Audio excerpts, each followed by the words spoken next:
کیا آپ جانتے ہیں کہ مکہ کی ایک پرسکون رات میں آسمان کا چاند اچانک 2 حصوں میں بٹ گیا تھا؟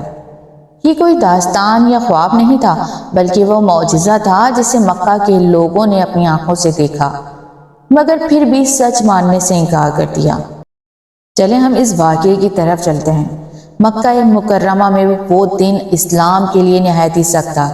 رسول اللہ صلی اللہ علیہ وسلم نے اللہ کا پیغام لے کر آئے، مگر قریش کی اکثریت اس پیغام کو قبول کرنے کے لیے تیار نہ تھی۔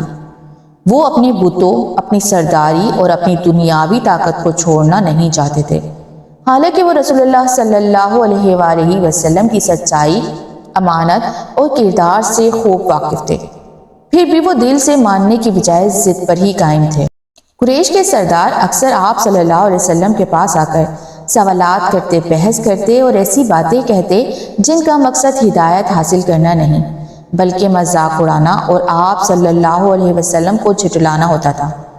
ایک دن انہوں نے آپس میں مشورہ کیا کہ اگر محمد صلی اللہ علیہ وآلہ وسلم واقعی اللہ کے رسول ہیں تو ان سے کوئی ایسی نشانی مانگی جائے جسے جھٹلانا ممکن نہ ہو۔ چنانچہ ایک رات وہ سب کعبے کے پاس جمع ہو گئے اور رسول اللہ صلی اللہ علیہ وسلم کو بلایا۔ انہوں نے کہا کہ اگر آپ واقعی اللہ کی طرف سے بھیجے گئے ہیں تو ہمارے سامنے کوئی واضح معجزہ دکھائیں۔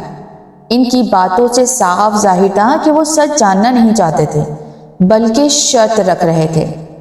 انہوں نے کہا کہ اگر آپ چاند کو 2 ٹکڑوں میں تقسیم کر کے دکھا دیں تو ہم ایمان لے آئیں گے۔ رسول اللہ صلی اللہ علیہ وسلم نے بڑے سکون اور وقار سے ان سے پوچھا کہ اگر یہ نشانی دکھا دی جائے تو کیا واقعی وہ ایمان لے آئیں گے؟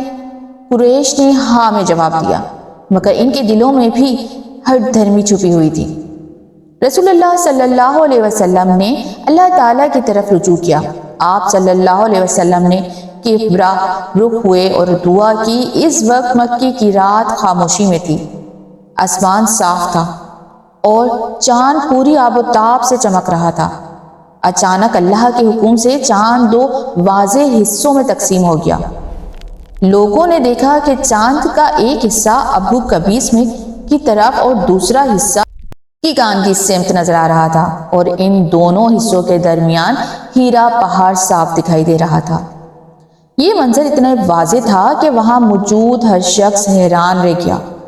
کچھ لوگ خوفزدہ ہو گئے، کچھ حیرت سے آسمان کی طرف دیکھتے رہ گئے، اور کچھ نے بے اختیار اللہ کی قدرت کو تسلیم کر لیا۔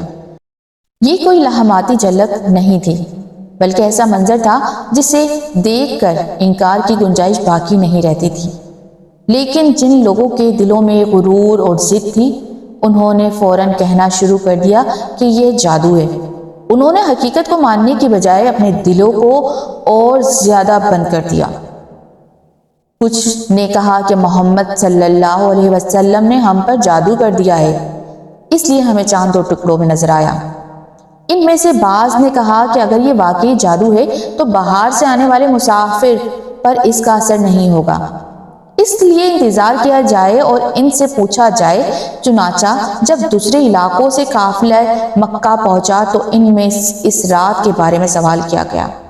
مسافروں نے صاف لفظوں میں بتایا کہ انہوں نے بھی اسی رات چاند کو 2 حصوں میں بٹتے ہوئے دیکھا تھا۔